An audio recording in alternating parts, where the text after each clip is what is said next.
Okay, this time I'm showing my picture because I want to come back to an idea I mentioned in the last video before we go forward. So, in um, early in that last video, we talked about how um, you get a shift to the right when you get an increase in demand, and you get a shift to the left when you get a decrease in demand, right? And I mentioned things about my thumbs, but I wanted to show you. So, this is awkward to do. Uh, so, because I'm having to do it. Uh, so, let's see if I can figure it out how to do my because it's inverted for me. So if you get a increase, say, then demand's going to go to. If you get an increase, demand's going to go to the right. This is my right hand. Demand's going to go to so increase. This is weird to do when I'm mirrored, but when you get an increase, it goes to the right. When you get a decrease, it goes to the left. Increase right, decrease left. That's what's important. And I'll sit there and do it just to remind myself. If that helps you, use that. If that confuses you, don't use that. All right. It's just a suggestion. All right. But the main issue we're going to be tackling next is the elasticity of demand and then fundamentals on supply. Because we've gone over the fundamentals of demand, I think the fundamentals of supply is going to go a little faster because it's somewhat similar and somewhat different. Okay. Let's look at elasticity of demand. That's our first thing. We left off here last time. What is elasticity of demand? That's going to be a key question. Should be able to answer by the time we're done. What are factors that affect elasticity? And how do firms use elasticity and revenue to make the business decisions? I'll just put myself in the corner. Um, yeah. All right, let's take a look. What is elasticity of demand? It is how flexible or inflexible on consumers are in accepting price change. If they're inflexible, it tends to be inelastic. If they're flexible, it tends to be elastic. Okay. So it's basically how consumers are reacting to price changes. Do they react by still buying or do they react by stopping buying? Demand for a good that consumers will continue to buy despite a price increase is inelastic. Why would someone buy something even no matter how much the price went up? Well, if you have to um, buy gas to get to work, you're going to buy gas to get to work, no matter what it costs, because it's going to affect your income. If you're addicted to coffee and you really need it to get going, whether it's $2, $3, or $5 a cup, you're gonna pay because you like it. Demand for a good that is very sensitive to price changes is elastic. Think of um, travel. Like you'll travel when you have more money, but if it's super expensive, you might stay home. You might figure out another way to entertain yourself. Or it's a luxury item, sea bass. Or there's an easy substitute like strawberries. So elasticity is how sensitive or flexible a consumer is on buying a product. If they're super flexible, it's elastic. If they're super not flexible, it's very rigid, it's inelastic. They're buying it no matter what. All right, I hope that's all clear. Now let's get into some more specifics. Here we go. When you can actually calculate it, elasticity can be calculated by using a demand curve and schedule. Well, the schedule helps you plot your points on the curve. Basically, elasticity will be the percent change in quantity demanded divided by the percent change in price. If it's a 1-to-1 ratio, it's unitary elastic. That's when you get your straight lines. That's mostly what we've been saying. If it's greater than 1, that means it's super flexible. If it's less than 1, it's super inflexible. They're going to buy it no matter what the cost. Okay, but unitary is 1-to-1, 1 unit to 1 unit. That makes sense. That was a reasonable I don't know if it's actually page 92. It might be on the old book. I'm not 100% sure. Maybe it is. Anyway, how does it look when we're graphing elasticity? Well, if it's very flexible, it's going to be a pretty flat line. If it's very inflexible, it's going to be a pretty steep line. Okay, because a small change when it's flexible will lead to a large change in the demand. The flatter the curve, the greater the elasticity. Whereas if it's inelastic, no matter how much it changes, you still need the product. So even though maybe you'll try to avoid excess consumption, so maybe you don't take a trip, but you still got to do work. Okay, I hope that all makes sense. I think the notes, there's not too many on the notes, but let's take a closer look at this graph just before we go on, even though there's nothing to write in. See how this is. So let's say a car that was originally 50,000 is now on sale for 45,000. Boom, a lot more people might want to buy it. Maybe they were looking at that car, but that $5,000 difference pushes them over the edge. This would be an elastic good. Or if it went up 5,000, maybe they choose not to buy it. But like milk, say, even if it's $1 a gallon or $8 a gallon, people really feel like it helps them their health. So no matter the price, people are still going to buy it. I know my wife demands that we get milk every time. I could give or take milk. I don't know how healthy it is, but she thinks it's important for our daughter's health. So I've learned to not argue with her when I don't have to. Um, she might be right, but I don't know. I think there's a lot of fat in milk. Anyway, factors affecting elasticity. It's similar to factors that affect demand. Are there substitutes available? Is it relatively an important thing? Is it a necessity or is it a luxury? Is there a change in the product over time? Like, does the product improve? All right, let's go ahead and get those specifics written down in our notes. See everything wrong with Timothy? Yes. So let's go over it specifically. That was a quick little breeze through. Availability of substitute. If there's a lot of substitutes, it's going to be elastic, really sensitive to pricing. But if there's not too many substitutes, the gas is gas, milk is milk. Well, actually, now they got the the replacement products, whether it's soy or almond. But it used to be milk was milk. Anyway, it does not decrease as price increases. If there's more substitutes, it tends to be more flexible. If there's less substitutes, it tends to be less flexible. And relative importance. If you think it's important, no matter what, you're going to buy it.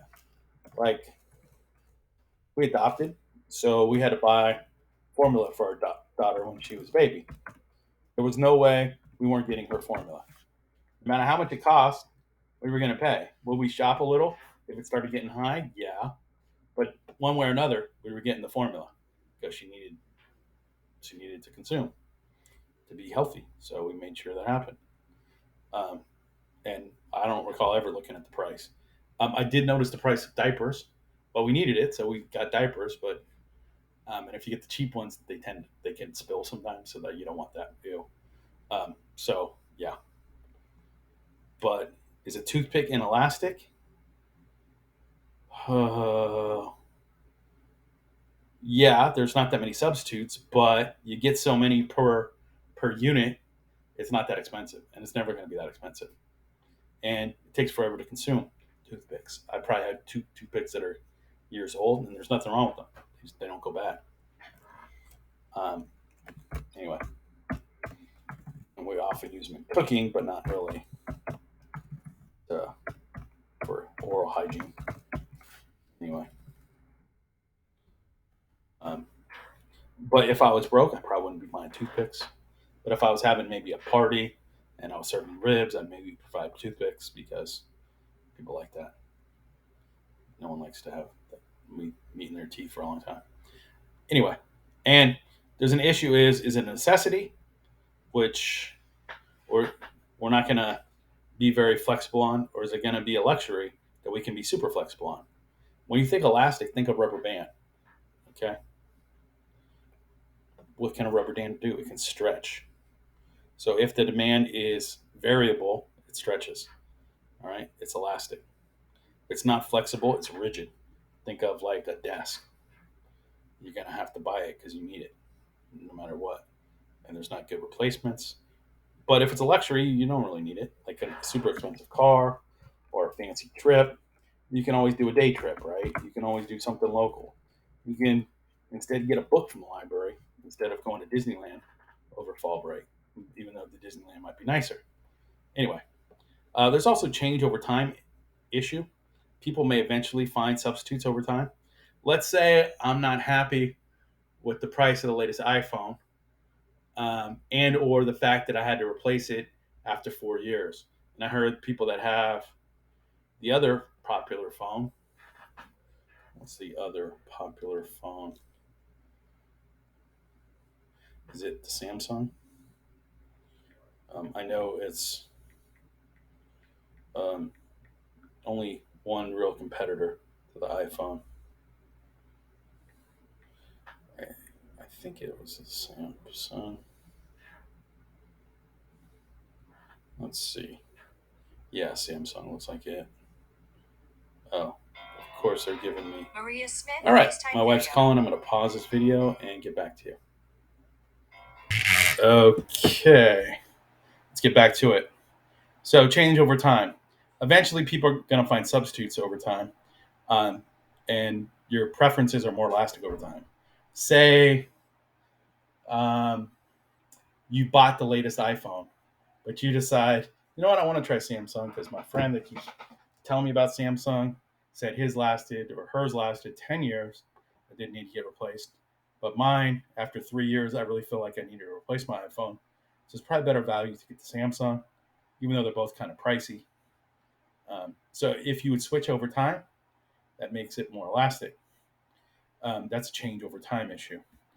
Or similarly, like for a car, like say you liked your car, but you really want to switch to this one for better mileage or because you have more money so you can afford something nicer. That would be a change over time too. Those are the classic examples. Now, here's what I want you to do. I want you to pause this video and I want you to consider if you think a good is flexible, elastic, mark E, or inelastic, mark I. Make your best guess. So go ahead and put the letter E or I next to each of the following items: insulin, salt, etc. Hopefully you got that. Really pause and do it. If you if you only wait till you listen to me, here's what's going to happen. You're not going to think for yourself. You're not going to remember anything from this lecture. It's important for you to process. Okay, right or wrong doesn't matter. Thinking it through does. All right, then I'll share my thoughts. Okay, pausing. Okay, and then unpause when you're done. So insulin, mostly that's used by people with diabetes to regulate their blood sugar levels. That's not flexible. Um, so yeah, people are going to need it. Salt is it could be flexible. I mean, because you get it in such quantities. But if you live in the desert and you need to salt your foods or you cure your own food somehow, some way, it could be inelastic. But it's probably pretty flexible. Most people can take salt, but not have to take salt. So I think looking at it either way is reasonable. I'd say it's probably inelastic because people are used to having salt on a lot of things. But like, could you mention French fries without any salt? That could probably wouldn't be as good. But then you don't want to overdo the salt because that's unhealthy for you. So yeah, so you might only look at low sodium items. Shell gasoline. Now the shell in specific might be flexible, but gasoline generally is inelastic, especially if you have a Shell card and they give you discounts because you have a Shell credit card. Generally, Shell is more, but if you have the card, they give you a big discount, so that's why they jack up the prices. Tap water. People need water, whether it's for irrigation or whatnot, but maybe and you need as much water to do laundry, dishes. But maybe you don't do it grass. It tends to be inelastic. Diamonds. That's a luxury item. For sure, that's elastic. You don't have to have that. Mars chocolate bar. Well, maybe another chocolate bar is fine. I'd say that one's elastic, unless you're like hooked on the Mars in particular. This toffee. Pretty good candy bar. The Jaguar, luxury item, elastic. Cigarettes. People are addicted to nicotine. Of course, that's inelastic. iPhones versus iPads. It's probably elastic, even though you say you can live without your phone. When you whether you need one or the other would be the elastic part because one would replace the other. Generally, unless you're paying, then I think it's flexible. Like I stay with an iPhone with a cracked screen for about 2 years because I didn't want to buy the new one. I didn't really buy a new one until I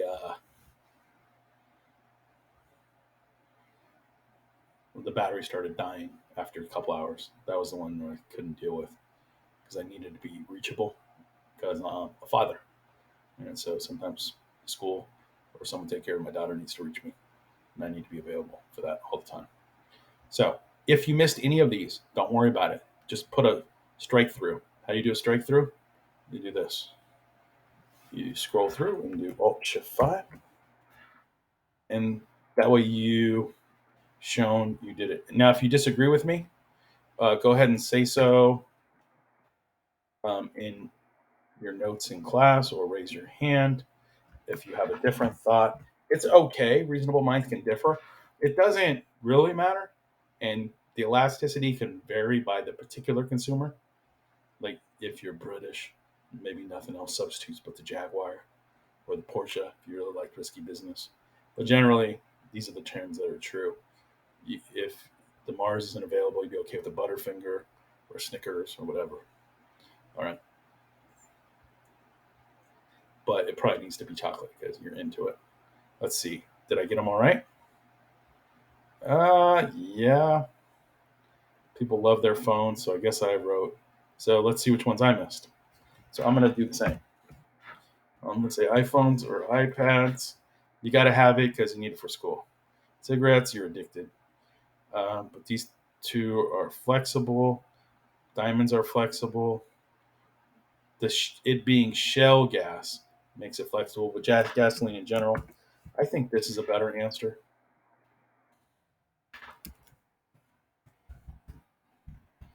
Either is okay. Depends on how you look at it. Gasoline generally, you got to have it. But that it's Shell, it doesn't have to be Shell. It's all kinds of different gasoline vendors. So anyway, that's what I think. Moving on. Reasonable minds can vary on this. Don't get hung up if you disagree with me on one of them. The important thing is to know when it tends to be flexible and it tends to be inflexible. So they're doing shopping. This couple, you get the essential. I'll deal with the luxuries. But they're at the grocery store, so aren't they all essentials? Yeah, get it? Okay. Anyway, elasticity and revenue. And they're supposed to have a list. The guy's staying with the list, the gal's staying off the list. My Somehow I always spend less than the wife when we do grocery shopping, even though I go to a store that's more expensive. I think she goes off the list more than me. But yeah, but that could be my own hang up, not her issue. Okay, elasticity and revenue. Should I raise prices or not? The elasticity of demand determines how a change in prices will affect total revenue or income. So, if it tends to be you're good, they're going to buy it no matter what, you're going to be able to raise your price. If not, it'd be a bad idea to raise your price because then you're going to sell less. Total revenue is the amount of money a firm receives from selling its good or service. Price times the quantity sold, Q, P times Q. Okay, so let's write in our notes. Firm's total revenue. Revenue is profit. Well, not profit, it's total income brought in. Profit is after cost is deducted.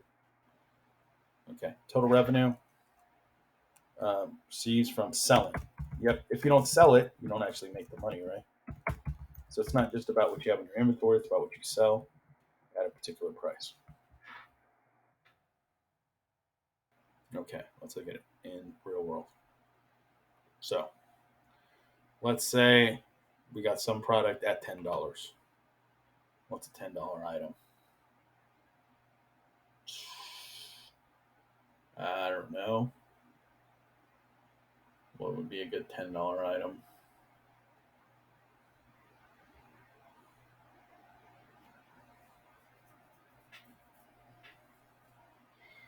$10 of whatever.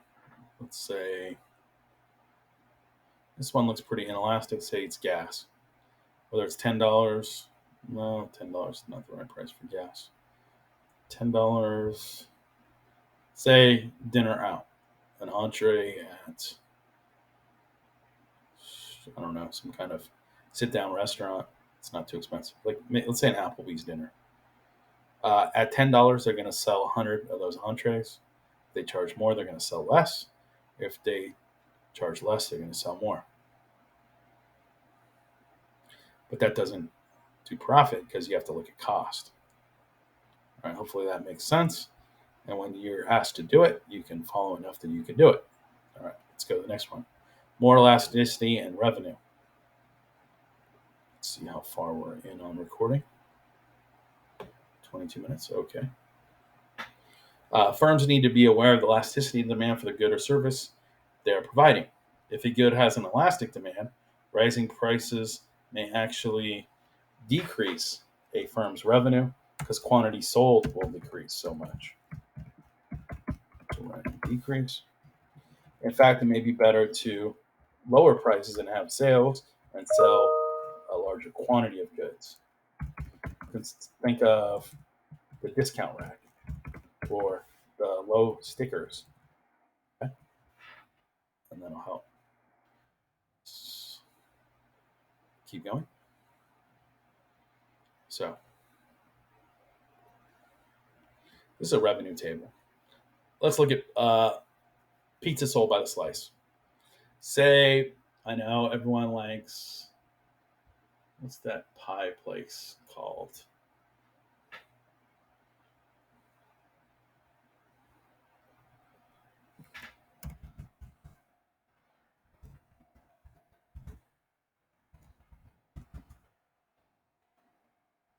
Smack pie. All right. Pretend like this example is smack pie. And you went in there for one of their pizzas. But they have a sale for 50 cents a slice for a certain one. Let's say it's the grape one because the grape bowl is going on. Boom. They sell 300 at that price. But are they making the most money at that price? No. But let's say they raise the price by $1. They're going to sell 50 less. Are they still making the most money? No. Let's say instead they sell it at $1.50. Now they're selling 200 and the total revenue is 300. But if they sell it at $2, they sell 50 less, but they still make the same total revenue.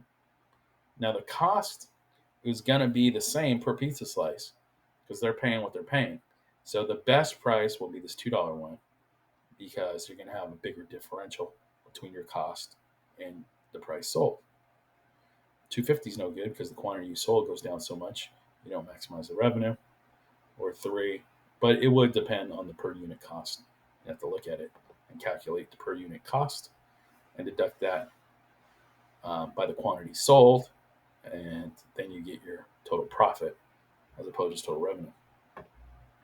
But generally speaking, based on the data we have here, the $2 price is best. So you need to write in $2 here. But thank you.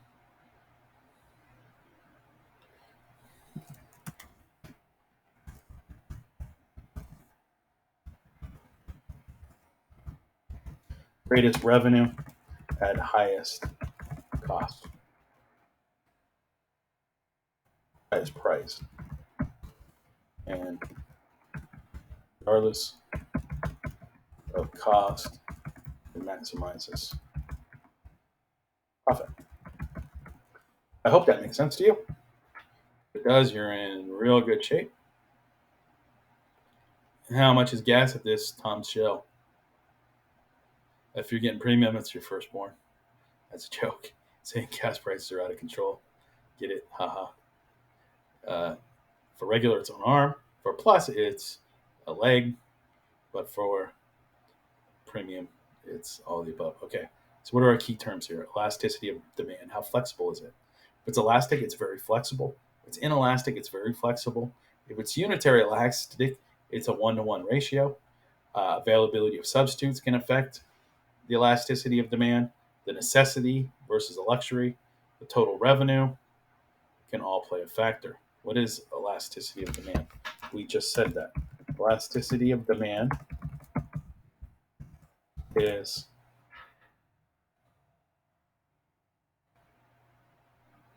how consumers react to price change. So, flexibility of demand is consumer response to price changes.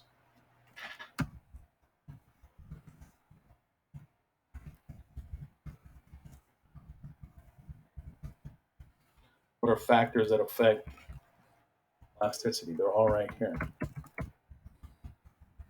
Affecting elasticity are availability of substitutes, comma, necessity versus luxury. Um, any other things? Relative importance of the item. And does the demand change over time? So, substitute availability, necessity versus luxury, change over time, and which should be A affecting. And relative importance. If it's super important to you, no matter what the price, you're going to pay.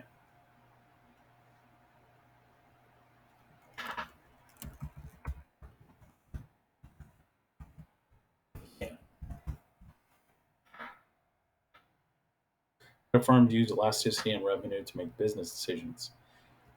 Firms use elasticity and revenue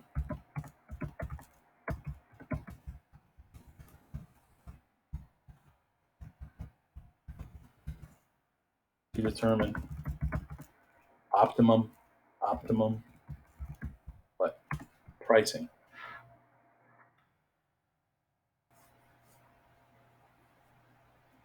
to maximize profits. Include that at last part, and then you're good. I think that's enough for this one. If we've gone pretty far in the video, it's a good time to stop. Yeah, we'll go ahead and stop because it's 28 minutes in. We'll pick up on 3.4 supply fundamentals in the next video.